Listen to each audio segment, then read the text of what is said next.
Well, so I have my guest in the studio. Sam George is a member of parliament for Ningo Prampram. Thanks for joining me, Sam George. Thank you very much. And he's also been joined by somebody who is coming on the show for the first time, Daniel Ochim Abuaje. He's a member of parliament for Bantama. Thanks for joining me. I was telling Daniel that Chairman Kwabena Kukufu, who used to be regular on the show, who was his predecessor, always was appearing on the show, and I looked at him and I said, "Una utu chairman, una utu nana," and thanks for joining us this morning. He did a good job, so obviously I'm just going to continue from where he left off. Okay. The most important thing is there's camaraderie in the party. Okay. So I guess you need to make it work, no matter what the differences are. But let's start and do some issues. First, I would want us to talk about the GRA and its matters with Ibrahim Mahama. He's a brother of the former president of the Republic, that is for the NDC-led administration, for which Sam George belongs to. But we want to recall one of the inserts we have. We had an interview with the PR section of the Ghana Revenue Authority, and so we would want to play that story for you. It was put together by Raymond Aqua.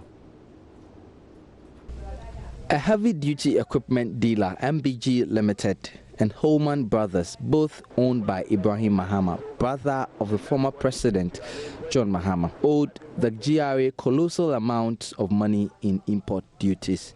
According to the GRA Assistant Commissioner for Communication, Robert Mensah, MBG Limited owed 13.15 million cedis in duties as of December 2016, which was supposed to have been paid up by November 2015. The other company, Holman Brothers, owed as of December 2015 an amount of 3.71 million cedis.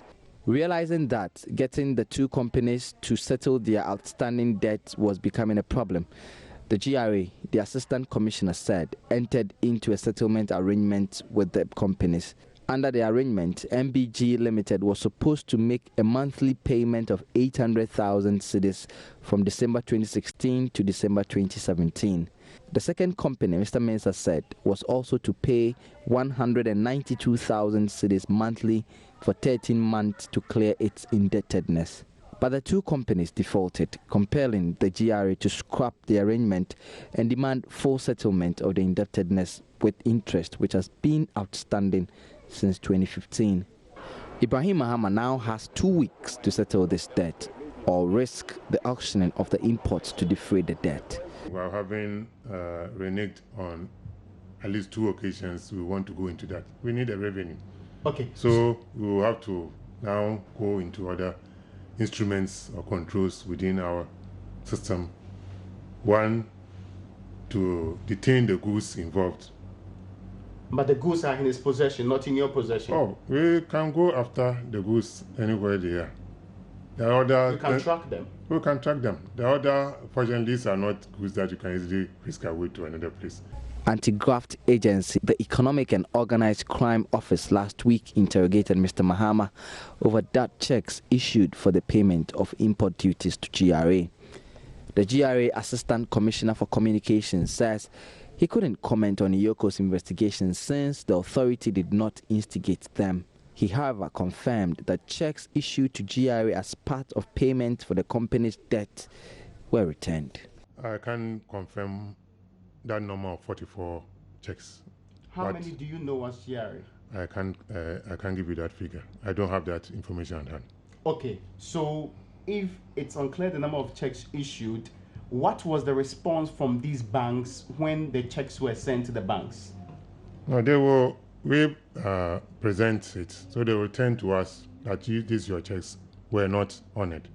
Was it because there were no monies in the account or the accounts were non-existent? In fact, they brought them back with a note or an advice that those accounts have been closed.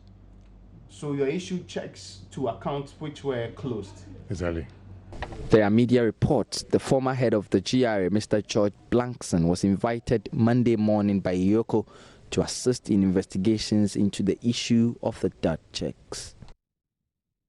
And I start with Daniel. What do you make of the whole story in itself and where we've reached, in which now the GRA says ultimately if Mr. Ibrahim Mahama is not able to pay the over 10 million or 12 million Ghana cedis, they have to auction some of his assets? Well, let me say good morning to you for the first time, and good morning to all our viewers and my people in the Bantam constituency. To be honest with you, this is quite unfortunate. He was favored to have been given that many months, about a year to pay. He was favored. I think it's because his brother is the president. Otherwise, that was too much. So he issued 44 checks. If you take 1 or 2 checks to a bank and it bounces, I mean, that's it. You don't have that privilege anymore. So this is a very bad situation. I think the reason why, I think it was basically probably he connived, or it may have been an organized crime, because if it was just him alone. How can you conclude that it was organized crime? Because it's a crime, because the question is, he closed the bank account. The bank account is closed. You know that that is closed, or you closed it intentionally, and you issue checks on that. What can you expect? Even those of us who are in this micro lending and other things, if a customer gives you a check and it's just about... Is it a crime based on the financial... Because I know you're... We all do know that it's a crime, that if somebody issue a check, that does not go... If you know, especially if you know that it's a crime. You can get a data, or what do you call it, arrested. So issue checks upon checks upon checks. What is that? So I believe that if this credit facility that was given to him, I would say credit facility because there's opportunity for him to pay. You can't pay. The IRS would always, what they call the GRA will always give you opportunity to say, okay, I can't pay my taxes. They will make arrangements with you. They will calculate penalties for the period that they think you need to pay, and they will agree something with you on the notion that you can be trusted, on the notion that the checks you have given are good checks. But if you don't honor them, if one of them fails, then the rest cannot be trusted. But in this case, as we heard the story, or if you read the article, it's 44 checks. So what happened? And come to find out. So for you, it's far too many. It's far too many. And he couldn't have done that without maybe probably imposing himself as a brother of the president, or having some influence. How about perhaps the dereliction of duty by the GRA? Oh, it's not. I mean... Why do you have to bring his brother in?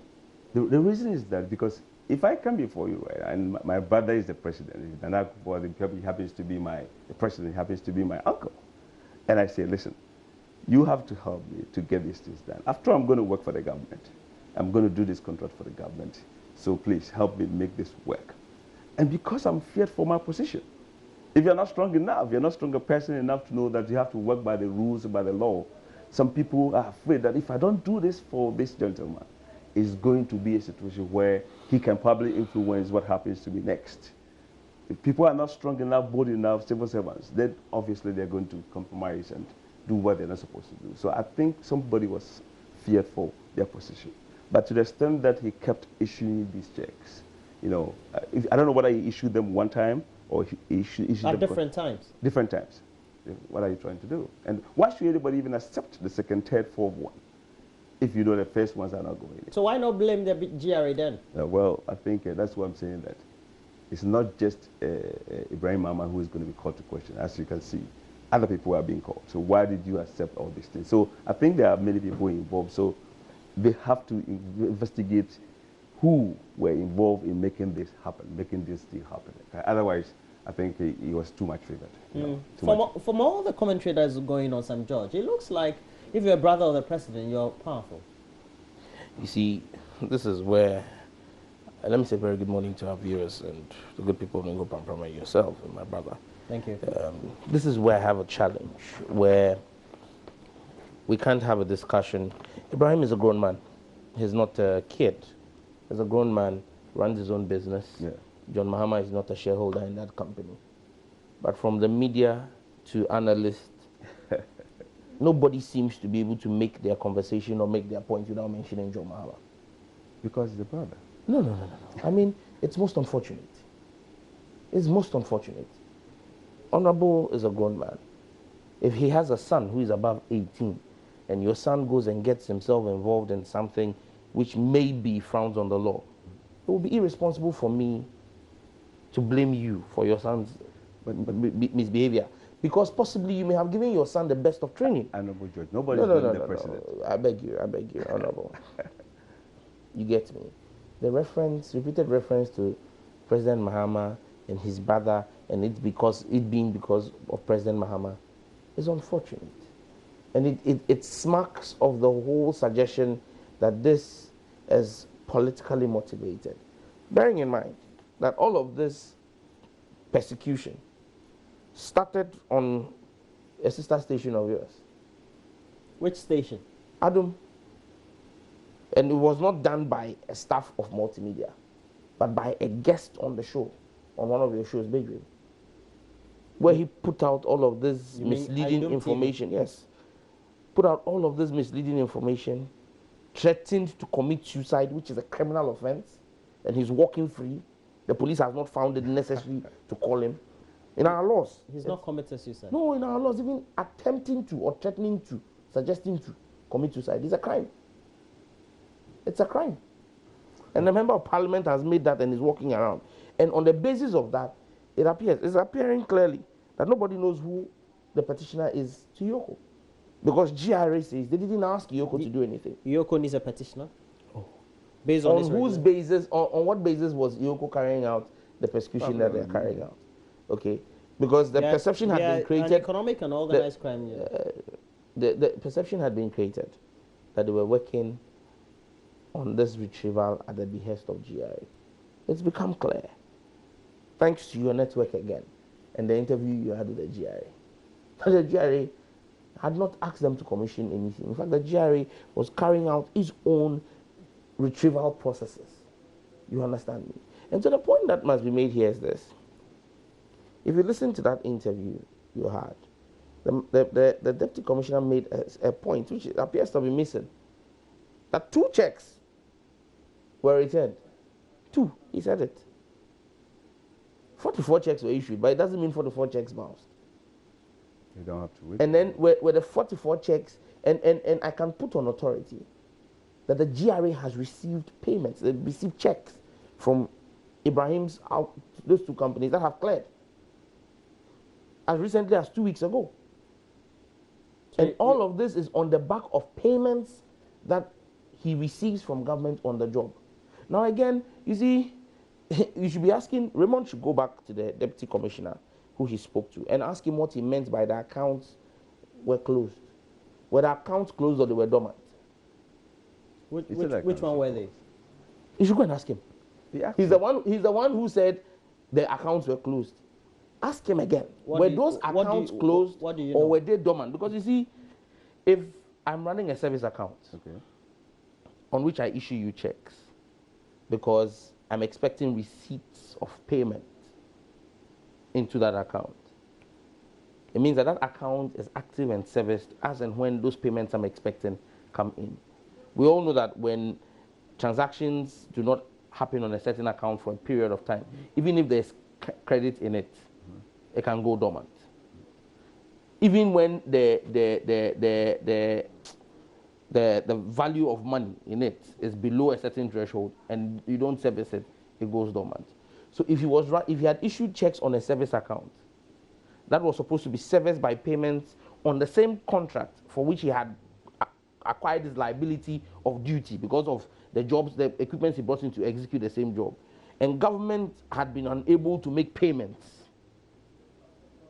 that account will go into dormancy. Is that what they are referring to as closed accounts? Or were those accounts had MBG or Holman Brothers written to the bank after they have issued checks to say that close these accounts? We know how accounts are closed in banks. So that's what I'm saying, that Raymond Nakwa should go back again and go and ask the GRA. But it's always to come clarify. It's always we should educate people. Oh, my brother, Bank accounts. Honorable, when you were speaking, I was quiet. I could have interjected you because it's your first time, so I'll permit you. But it's your first time on this show. We don't heckle. No problem. But I've been here before, so we don't heckle. So if you let me finish, then maybe we'll come in. Thank you. The point I'm making here is this. Look, I'll be the last person to say that somebody has flouted the laws and should not be punished. We were told by Iyoko that this whole issue bordered on fraud. Yeah. Today, the discussion on fraud has changed. In law, you don't negotiate fraud. Fraud vitiates a contract. You don't negotiate fraud. You don't tell the person that, oh, okay, come and then I'll give you this time to pay. If the person has committed fraud, take him to court. Okay. Take him to court. Why are they telling us that it is fraud, and then now you are telling me that you are negotiating a 14-day payment term? You don't negotiate fraud. It's the same funny story we had with Ameri, where you claim there was fraud and you are saying you are renegotiating. In law, fraud vitiates a contract. If you have evidence, true and concrete evidence that Ibrahim Mahama has engaged in fraud, take him to court. But if you can't take him to court, and all you will do is you will try him by leaking information to the media and putting out snippets of misleading information about the man's business, that is political persecution and witch hunting. Look, Roland, the facts are very clear. If Iyoko has any case, they should take Ibrahim to court. They are versed with the powers of prosecution. They should open prosecution. And I can't wait for the 14 days to be up. And let's see what happens. The very GRA that is saying that they've received that checks, GRA has issued Ibrahim's companies checks that have bounced also before. Ask them if I'm lying. So should we also say that the GRA also perpetrated fraud? Ask any former member of parliament. Many MPs who received ex-gratia checks, their ex-gratia checks from government of Ghana bounce. It bounces 3-4 times, and you keep taking it until government gives it to you. Ask any contractor who works for Get Fund whether their checks from government of Ghana have not bounced. So what are we talking about? The same person you are saying that owes GRA has in time past issued him tax refunds checks, and those checks have bounced. Did he take them to court? I mean, the point you should make here, or would you say that GRA has perpetrated fraud? The point I'm making here is, look, if you say the man has committed a crime, take him to court. This political shenanigans and bringing in his brother and this, it is neither here nor there. And that is what will raise the temperature in the country. What temperature? Oh, go and ask the Yoko people what has been going on at Yoko every day. It will raise the temperature. Because if you want to nobody is threatening anything. We are saying that if Yoko will not do what it ought to do and will become a political witch hunting agency, Iyoko is going to raise the temperature. Sam George, Iyoko itself will raise the temperature. Now Daniel, let me ask you in finance. Logically, for a business person like Ibrahim, who has long been, according to what the acknowledgement is, been in business, employs hundreds of people, owns chains of businesses, and at the end of the day is said to be somebody that Uncle Sam or the tax collector would deem to be somebody who is a responsible citizen. If he owes you that amount of money, I think sometimes you can renegotiate or perhaps restructure the debt. And that's why they gave you opportunity to pay. Okay. And that's why they were willing to accept checks, positive checks, but only on account that those checks are good checks.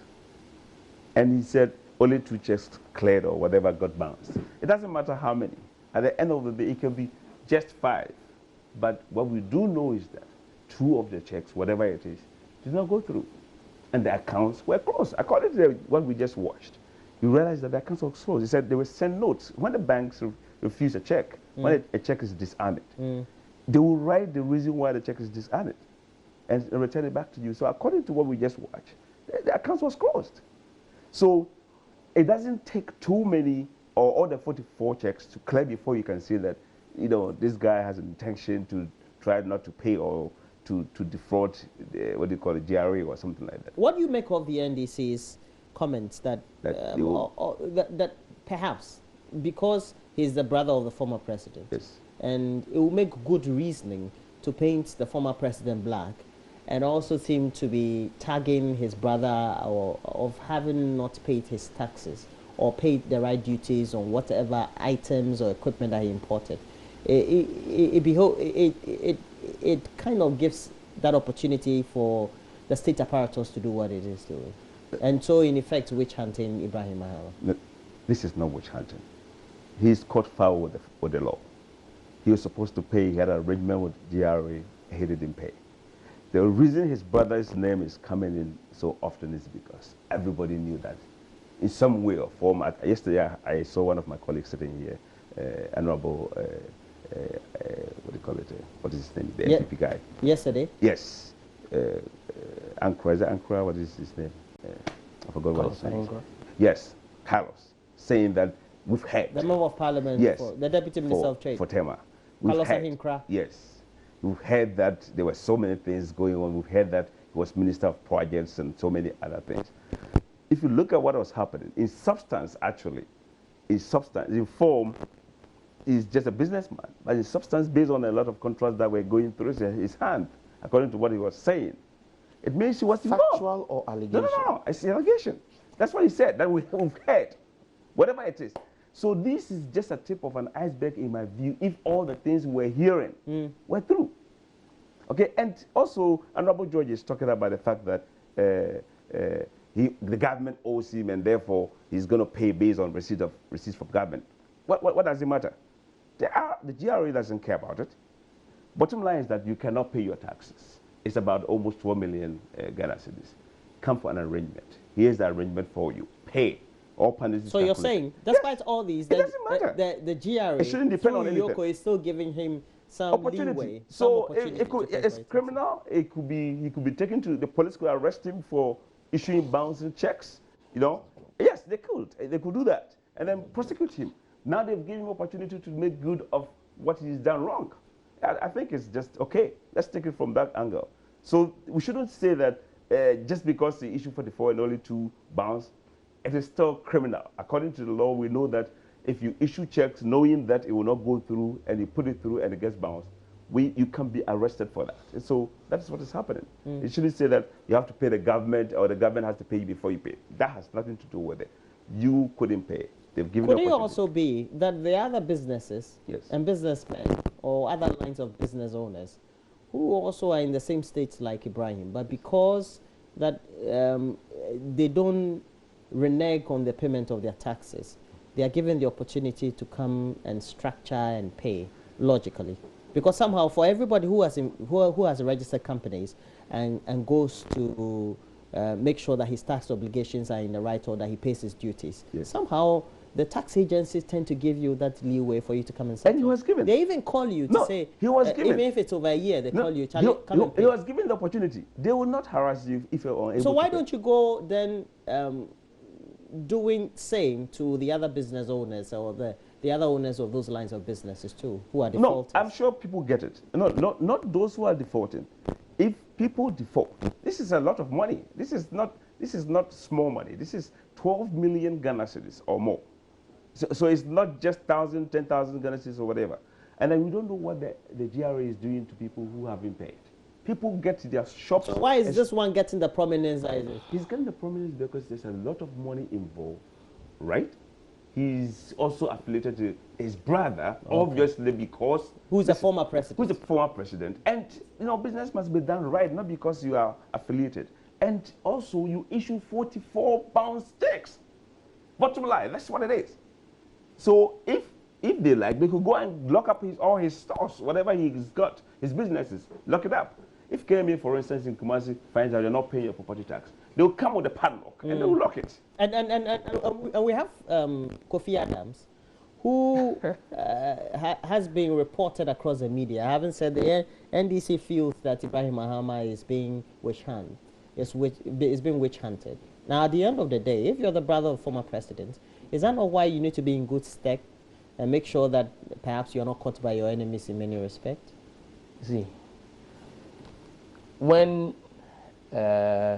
sometime in 2011, when the daughter of then candidate, now President Mahama, after a nightclub outing and clearly under the influence of alcohol, the daughter of President Akufo-Addo ran into then governor of the Bank of Ghana, Pakwesi Misata's car at Rage, around the Cantonment, Switchback Road. And people tried to make a case and say that the president had failed as a parent, because if his grown-up daughter could, at 2 a.m., be drunk and driving and run into Pakwesi Misata's car and nearly killed the governor of the Bank of Ghana, if he had died, he would have become vice president. Thankfully he survived and went on to become vice president. We were told that she was a grown woman. She makes decisions and for so herself. she makes decisions for herself. Okay. And so we should not attach her inactions or actions to her father. Which is true. Now that is even a parent-child relationship, which is stronger than an elder brother, younger brother relationship. But you are sitting here and telling me that it is okay. It is not okay for us to blame the father or hold the father responsible for the daughter's misbehavior. But it is okay for us to blame the senior brother. But who is blaming President Mahama? Or attach the senior brother. Attach the senior brother's name to the younger brother's action, which have not been proven to be criminal. Only I keep because challenging. he's a I keep brother. challenging. I keep challenging and challenging. I say, look, we're in this country. If they have any case, if they have any facts of fraud, they should go to court. This whole shenanigan of trying the man in public. Look, this is the same thing people did in opposition. People who have not gotten out of your opposition mindset. In opposition, you tried Alfred Woyome in the media and said that in 100 days when you come, you will collect the money. It was not part of the 103 achievements Dr. Bawumia listed. In fact, if anything has happened on the Woyome case, Woyome has rather sued government at the International Criminal Court. You realize that it is easy to talk. It is not easy to act. I'm saying that if you think that Ibrahim has done something, forget whose brother he is. That is inconsequential. Forget whose son he is. It's inconsequential. He is a businessman. Okay. Hold him responsible for his actions as a businessman. Okay. Take him to court. Put him before the competent court of jurisdiction. And you see, when you're talking, I won't believe that you're into the microfinance business. Fantastic. If you take the law on issuance of checks that bounce, the law is not just blanket. Yes. The law seeks intent. For you to be convicted in court, the prosecution will provide intent, criminal intent to defraud. So it means that at the time I was issuing a check to Honorable Abuaje, I gave him a check for 100,000 Ghana cedis. Yes. And I know very well that in my account I have only 100 Ghana cedis. And I have no business. I have nothing going on that can provide me 100,000 in the interim, in the immediate. I have nothing to show that there's maybe some business or he's going to pay me 100,000 Ghana cedis or 200,000 Ghana cedis, and I go ahead and issue you a check. Okay. And so it means that at the time I was issuing the check, barring any miracle, I knew within me that I had no way of paying you or of you receiving that money. Yet I go ahead and issue the check. That is fraud. There's a criminal intent. For you to be able to establish any crime or any criminal action, there must be the action and then the intent. Actus reus mens rea. So you need to ask yourself, did he have the requisite mens rea at the time he was issuing those checks? Did Ibrahim know that he could finance that account? Not true. But in the face of the law, that is what is going to happen. Has he done wrong? If I was his lawyer, or I was advising his lawyers, the simple case is to take the contract he had with government on this same for which he has gotten this liability. Because he wouldn't have, let's not get it twisted. Yeah. These are not the only equipment Ibrahim Mahama has brought in and have to pay. It doesn't matter. It doesn't matter. These ones, the duty has been deferred because of payments from government. So the point is that if I take the contracts to government and say government ought to have paid me at so and so times, I raised this certificate and government did not pay me. You cannot establish criminal intent. The issue is very simple. You can't establish criminal intent. Sam George, point made. The issue is very simple. You arrange with the GRA to make a payment of some. And you was given the opportunity, you say? Yes, you were given the opportunity because you couldn't pay. You happen to be a brother of the president. We go back there again. I'm going back to that. That has nothing to do. It's a matter of description to let him know who he is. Irrespective of how you say he's a businessman. He's an international businessman. Let's say he is Ibrahim Mahama. Yes. The brother of the former president. It doesn't matter whose brother he is. Or the president at the time. It doesn't matter whose brother he is. Nobody is blaming the former president. That's not the case. You just need to mention his name. Even listen, I'm not a lawyer. This is what. But what I do know is that if you go to court, they even give you opportunity for you to go and arbitrate to settle. Yeah, true. Right? They give you. There could be a great possibility. Yes. So nobody is going to take him to court right away. What we are asking you to do is that it's so much money to pay. That's it. What's wrong with that? So why you have issues with that? It makes a lot of sense. You see, but do you think for the NDC it makes political capital sense to say that because he's a former president's brother, you guys or you people in government are witch hunting him? You know that our friends in the NDC, they think that opposition is just only to oppose. Everything we are doing, they are opposing. Everything we, even Galamsey, you know the reason why they are pushing it? They are pushing it for us to push it because they think it's going to have some political consequences. Some of them. On us. Because they tried it and they stopped it. Right? Did they stop it? They didn't have the support of the media like you guys are That's having. what they say. That's what they say. There had some people in the media who were doing stuff for them. Who? Which media house? Which you know them. They did what they had to do. All right, that's okay. Oh, let me have my Illegal. final bite. No. You're giving him 3 bites and me 2 No, bites. no, no, no. You started the story. No. So what I'm saying, so the issue is that take me to court is not the issue. It's very simple. He's defaulted. He's issued bad checks, dishonest checks. He's closed the account. In fact, if he's been given the opportunity. Settle it. But even if he's been given the opportunity, take advantage of it. As a responsible agency, they still would have to give him more opportunities to pay because what he owes is colossal. What he's lost is the fact that now he cannot be trusted on further checks. Okay. Especially when he goes ahead to He's close. lost the trust. He's lost the trust. Before the institution. So now they are making demand for the liability, which is well overdue. Why do you think this is gaining the media prominence that is gaining? You know it. And that's what we say he doesn't want to hear it. Okay. It's because he's affiliated. Ronald, it's because he's... I borrow the words of my senior and very respected senior comrade, Dr. Tony Edu. You know, the MPP's obsession with President Mahama at this point in time and attaching him to this matter is akin to necrophilic for having sake, he lost the election. You know, is akin to again? Necrophilic obsession. No. Because you see, we've moved on. You see, I ask myself a simple question. If you think and I'm repeating it and I'm ending this case here. Yeah. Look, we don't care whose brother he is. We don't care whose son he is or whose He's a husband businessman. he is. He's a businessman. Who should pay If his you debt? say he has reneged and broken the laws of Ghana, take him to court. Take him to court. Stop the media commentary. I am even you saying... don't try people in the media. I am even you understand saying... me? I'm in court, you begin opportunity to go and settle. It is not... It is not... Yeah, in court. It is not... It is okay for... It is not correct. Yes. It is not correct that once you go to court in a criminal case... No, he's saying even in court. Even in court. It is not true. It is not true that if you take this case as a criminal case to court, immediately the court is going to ask you to go and arbitrate. That's not correct. And I'm Judge, the best That's you can do correct. is to pay the bill and line, forget about it. Look, nobody is saying Ibrahim will not pay. He has outstanding vouchers. He has an outstanding voucher of 25 million Ghana cedis with government. And so? Government should pay him and let him pay. That's what it is? His work. You owe him 25 million Ghana cedis. And you are saying you should pay 12.7. It's okay. I think so pay him. I think we need to bring you some tea. Some tea would do some tea. I want ice water. Illegal miners in Amansia West District of the Ashanti region, they threaten to go back to resume their mining activities if government failed to immediately spell out measures to get them alternative work.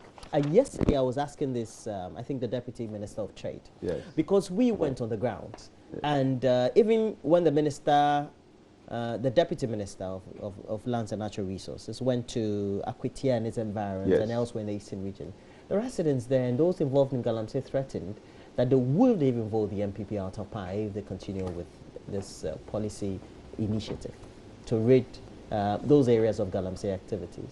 Yes. And now they're threatening they'll go back and work because you need to provide them alternative livelihood, not to go and plant trees. Well, it's not commensurate to the amount of money they get. Okay, well, Ronald, you have to understand that this Galamsey issue is a complex issue. Tell me. Because for some people, that is the source of livelihood. That's where they get their money from, take care of their families and other things. So we need to make sure that whatever solution we put in place is going to make sure that they have other ways of surviving. And that's what we're about to do, right? So that we can understand. But at the same time, look at the other side. People are dying, children are not going to school, cocoa are being destroyed, water and all those things. So we have to wait. We're not just going to go and stop people who say, stop, don't do anything. We are even going to create a situation where people can go and mine. But when they finish, they have to reclaim the land. How do you intend to do that? Because so far, you've been going to those areas, telling them they should go off those illegal pits.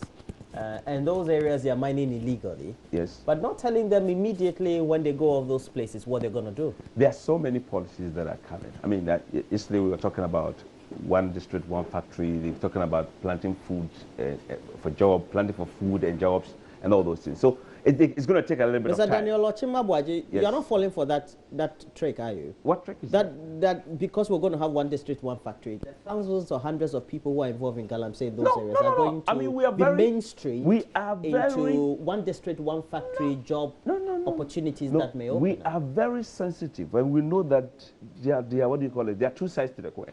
It's not just that we know people live on those kinds of jobs. We can't take their food, their source of livelihood away from them. So we have to provide, except that we have to make sure that if people are going to go back to do Galamsey, if they are going to go back, it's illegal, they have the right license to do it, and I'm sure that even if the government is going to put in the one district, one factory, planting for food and jobs and those things, they still can do the small-scale mining, but they have to make sure that the proper mechanism is put in place to make sure that when they go back there, they're not going to destroy the water bodies. No, that's what they're saying. They can go back to it, but not right now. Wait to have a comprehensive solution to the problem. That's all we are saying. So then they should go and sit home. Listen, it will be very immediate because we know, as we speak now, people who have actually withdrawn from the field and the sites don't have source of income, right? So I believe that the minister is very aware of the fact that some people, for now, for the last 3 weeks, they've prepared themselves, they've gone off the site, they have to leave, they have to survive. Well, to me, it sounds convincing. Yes. But I don't know how practically you can go and tell somebody who is living off the pits. Okay. And from those perhaps type of minerals they're getting from the soil, yes, that they live on, that even have dependence on, to go do some other alternatives which is not commensurate to whatever their earnings will be if they were living off those. Well, there has to be a solution. Okay. There has to be a solution. There could be immediate, intermediate, and there could be long-term solutions to make sure that people don't become armed robbers, because they have to survive, and they will do whatever they have to do to survive, right? So what I'm saying is that we should try to see whatever, like these people are saying, they will go back, they will resume whatever if the government doesn't put measures. They are willing to wait. Sam George, for the the government good thing to come is up. that we all agree that Galamsey is not good. It was started under the NDC administration, and comprehensively, this also is being continued by the MPP administration. It should be a good thing for all of us. Roland. Yes, sir. I've been on record. Some people have called me a cynic or a pessimist. I said this fight against Galamsey is a laudable idea, but it is superficial and cosmetic. Why?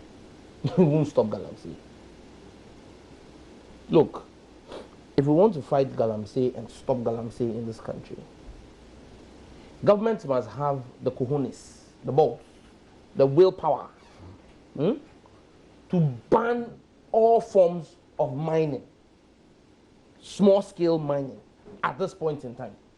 Apart from the huge conglomerates who are carrying out proper, and those who have concessions who are carrying out proper land reclamation, all forms of small-scale mining, there must be a moratorium, 180 days. Stop. Not this way. Oh, no. And you see, before you place the moratorium, you must first and foremost clamp down on the politicians. Him, he's sitting in parliament. Me, I'm sitting in parliament. We have colleagues who are sitting in parliament, thanks to financing from Galamsey people. We can play the ostrich, but it's true. There are MPs today in parliament who are in parliament because they were financed by Galamsey people. There are MPs who own excavators that are working in these pits. There are regional party chairmen who are Galamsey kingpins. There are chiefs who are complicit. Assemblymen who are complicit. I listened to a Chinese man. He was speaking very funny English. He said, me, China man, I don't know where gold is in Ghana. I did my China, I get equipment. Your Ghana man, he come me, I take him go, I go work. So who are the Ghanaians who are bringing the Chinese in? If you don't clamp down on them, you don't clamp down on the politician, you don't name, shame, and jail the politician, You don't name, shame, the stool, and jail the chief. You don't name, shame, arrest, and prosecute, and jail the policeman and security service, the immigration officers, who are all complicit in this whole. Look, it's a chain. Masa, look, several times, they say, oh, we're carrying out a sting operation. Because look, if you want to arrest Galamsey people, you don't announce that I'm coming to arrest you. You do a covert operation and go there. Small room with very few top security people will sit down and plan the operation. By the time they get there, you know, there's nobody there. So at the Galamsey people, Holy Spirit, that they are able to be present in every meeting and know that there was an operation coming. It's because somebody sitting in that meeting has linked to them. And then another angle you need to consider even before you start the all-out war as we have done is what is the alternative source of livelihood. You don't go and drive the people out of the pits before you now start thinking of what they would do. Well, there's one district, one factory. I know that there's also planting for food and jobs. Roland, and those jobs, for example, the planting for food and jobs is going to create, I believe about 700,000 jobs. 750,000. 750,000. I've even reduced it by 50,000. You seem to be a pessimist because you are in NDC. You don't believe that anything. I am amused. I am amused. Don't be amused. I am amused at the suggestion. Look, and forgive me, I may come across as being cynical, but it's because I'm being real. I know what governance is about. I'm being real. And Honorable Ohini, Honorable Abaje, look, you cannot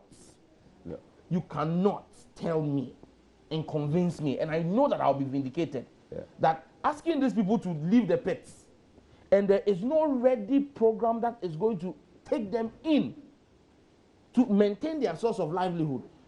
One district, one factory, when are we starting? What are the factories built already that they are going into work, or you are employing them as union labor to come and build the factories? Sam George, yesterday I had the Deputy Minister of Trade here. He said by June they've already had about 40 to 44 of those business plans. Okay, wait. That are giving government the indication. So it means they are going to June they are going to start the one district, one factory. It means they will start the building of the factories, because it means that the factories are now going to be put together. Fantastic. So now let me ask you: somebody has been working in Galamsey pits. Yes. And at least every day, he gets, even if it's 200 or 300 Ghana, takes home and has been taking care of the family. Now you are asking the person to sit down for the whole of the rest of this month, the whole of May, and then the whole of June. Then he will now be employed to come and do manual labor to build the factory. Before he will now be employed. Are we joking or are we serious? And you think they are going to listen to you? But why shouldn't they? A rule is a rule, a law is a law. It's two things. And please keep the tapes. Galamsey will return. They will go back to the pits. But wait. If we are going on with this kind of approach, where there is no concerted plan, we had no exit plan going in. It was a media blitz. The media started. Government felt excited by it. They didn't sit down to think, what is the exit strategy? How do we go into this? How do we exit? Call the media and say, look, let's put in place the policies that would absorb all of these people before we start this media campaign. Oh, fine. Media is so, let's go. We've gone. Knee-jerk reaction. We're in it. Now, what is the exit plan? How many soldiers are you going to deploy? How many Galamsey pits? How many soldiers do you have in the whole of the country? The entire Ghana Armed Forces. The strength of the entire Ghana Armed Forces cannot man all the pits. I think you're exaggerating. I'm not. Sometimes you're exaggerating the situation. Do you know how many people are into Galamsey? Do you know how many pits? Look, go to Wassa alone. Go to Dunkwa. I've not even come into the Eastern or Ashanti regions. Just go to the Western region and look at the extent of damage that is done there. How many will you put our entire military there? That's what I'm saying, that if we're not careful, it's either they return to the pits or they take to armed robbery. Is it true that the enormity of the problem now confronts governments in such a way that we need to provide the alternatives for the source of livelihoods that perhaps even for years and decades they've been accustomed to, or which government can provide? What he needs to understand, Honorable Sam Joy needs to understand, is that we know what we are doing. Right? He can choose to be doubting Thomas. He's been putting up conspiracy theories here and there. It's okay. Let him be like that. He sees impossibility. He sees the glass half empty. You know, some of us, we see it half full. You cannot tell me that MPP government is just going to go into this without a plan. What What is the plan? Tell us. Wait. because obviously people are, like you said, I agree with you. People have been let go. They're in the house right now. They have to survive. But I can tell you, there's going to be plans that takes care of immediate needs. There's going to be. Stop. Tell us one plan. Tell us if one. you don't know, one. if you and I, to make his No, point. I'm in opposition. I'm not part of government. It's But part you're of not in government. That is why I'm asking. I'm asking tell us there will be. government. Tell us the plan. No, what I'm saying is that This is like Nanado on Hard Talk. Give us the cost of free please, SHS. please. We will know. We will tell. Up to now, we don't know. Nanado is not the president of the Republic of Ghana. they had a chance to do it. Tell us. Did they have a plan like that? Oh. Why did they fail? They failed. Woefully. And you are succeeding. We will succeed. We will succeed because we are so clear in our minds what we want to do about this Galamsey issue. We know that we have. Look, yesterday when the deputy minister was here, he said that we have integrated plan that is coming, where we can even get sites for people in the villages to go and mine. True, But he did say that. He said it. Those lands, those pits, will be reclaimed one day that's over. We'll take measures to do that. So the intention is not So necessarily. the government is going to go to Galamsey. Is that what you're suggesting? No.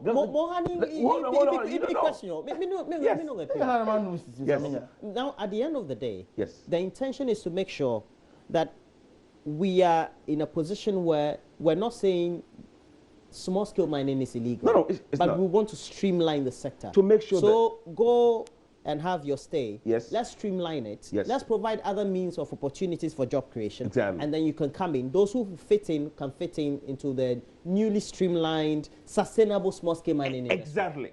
Great. Those who will not I've said destroy the English for you. our water bodies. Very, very simple. So, but what he is going at is that because he thinks the chiefs are involved, some of the MPs. It's not as I think. It's true. It's true. No, it's true. It's a fact. In fact, if we're going to deal with it, even the people that are sent to go and monitor these people, they end up doing Galamsey. Some of them. Do you know Erastus Asaridonko? He's with Love FM. I do. Okay, he's on the line. Erastus Asaridonko, a very good morning to you. Good morning. And I know that you have the latest from Amansia. Is it Amansia West or which of them? Yes, Amansia West, precisely Manson Kwanta. Oh, Manson Kwanta. And I know that the operators there in illegal mining, that we refer to as Galamsey, they're not too happy with the government policy. They intend going back? In fact, they made that emphatic yesterday. It was a forum organized by the MP for Manson Kwanta, Albert Kwam. And he himself is a mining expert. So he invited his constituents together and the illegal miners and the chiefs to try to fashion ways of dealing with the counter in the area. So mind you, the Manso area is the hub of illegal mining. If you want evidence of illegal mining, go to the Manso area. Now, at the forum, the miners were not happy. And their point is that some of them have been showing us licenses. And these are papers signed by the EPA, the Minerals Commission, all the agencies, and signed by the minister, previous minister for land, indicating that they can go and mine, which expires in 2018. Now, what they are saying is that if we have gone through this process, one of them told me he spent $120,000 to get the license and showed me a very cumbersome process by which he got the license. So if I have the license, why lump me together with all the illegal miners and say I cannot mine? Though they have moved from the concessions, they have moved from sites, brought their equipment, which are lining the streets of Manso, they are saying that they cannot continue to wait because that is the only livelihood in town. So if government does not tell them today what the plan is to get them back to work immediately, to get money into their pockets, then they are going to go back in the coming days. And if the government sends military, they will face them. That is what they said. Now, at the end of the day, we know that the talk is about not banning small-scale mining, but making sure that those who are involved do that sustainably. Well, if granted you have license, which I think is legal, you've been granted a license because you gave an intention to the ministry or the Minerals Commission that you are going to undertake mining on that concession sustainably. If you're not doing that, the license could be perhaps put on hold or revoked in a certain way. That's logic. Well, if you look at it in the perspective of the miners, I would say, after touring the area and speaking with them, I get a sense that what they need really and what they want government to do is that they want government to provide training for them. Because many of them do not even know how to mine. They told me point blank that it is the Chinese that is showing them new techniques, technology in the sector to do small-scale mining. They are bringing in the expertise, the equipment. And so many of them are teaming up with the Chinese in getting the concessions and working. Some of them do not even have the capital. They get the capital from the Chinese. So what some of them were saying is that, why does government give us a plan and say, we're going to take you through training? These are the boundaries. What you're supposed to do. This is what you're not supposed to do. And afterwards, tax them. Use some of the taxes to reclaim the land. Help them to reclaim the land. Then they'll be able to do it. I found out that many of them rent the excavators and the bulldozers. From where? To do the mining. After hitting the ground, if they find out they are not getting their money's worth, the money they invested is gone. They do not have money to pay for extra days for the excavators and bulldozers to reclaim the land. So they leave the pit there like that and they move on to other areas. Some of them even leave the field because they've exhausted their investment fund. Wow. So when you look at them, that is what they are telling government, that yes, we agree we are destroying the land, we are polluting the rivers. Yes, we do agree. But then we cannot stop mining because that is what we feed on. There is no livelihood here. So why don't you show us the way and how to get licenses and be able to do it proper? Well, Erastus Asarindoko, thanks for the latest from Amansia West. Said, and Honorable Abuajid, that's serious as they could get. I mean, we really don't have the plan B. But that's the same thing we are talking about. If we have an integrated approach, if they get educated, if the people that are involved are all brought to the table to sit and talk, the chiefs, the monitors, the military, whoever is going to help to make this happen. The minister has the will, the president is determined. We all have to sit. What are we doing to ourselves as a nation? We are holding the gun to our own head. What are we doing? So we must all be intentional about this, sit about it, educate people. And have the commitment. And to do it. And because some judge here doesn't seem to have the commitment, I think. Listen, what you have to understand that. You have the commitment. No, you've gotten it wrong. The point what is said, of course I can't say it for him, is that he's not going to succeed, it's not going to work because of all the parties and the players and the stakeholders that are still doing it. What we are saying is that we cannot sit down for this country to be destroyed like that. Let's have a plan to work it. We can destroy our water bodies. Let's make sure we have a plan that works. Okay. Sustainably and do the Galamsey. It's not a problem. We'll talk 1 minute on that. What I am saying simply, don't get me wrong. I'm not saying Galamsey. I'm not saying you. Sure. I'm saying Roland shouldn't get me wrong. I'm not saying Galamsey should be allowed to go on. No, I'm not saying. I'm saying that it don't work. The way, the means by which we are fighting it will not work. Okay. Because we're using the wrong approach. Well, that's you heard Erastus Asari say that the guy said if the military is brought in, they will face the military. Okay. Look, and don't underestimate. We have had instances where chiefs, and I will not say all chiefs are complicit. Chiefs have stood up to these Galamsey people and they've shot the chiefs and killed them.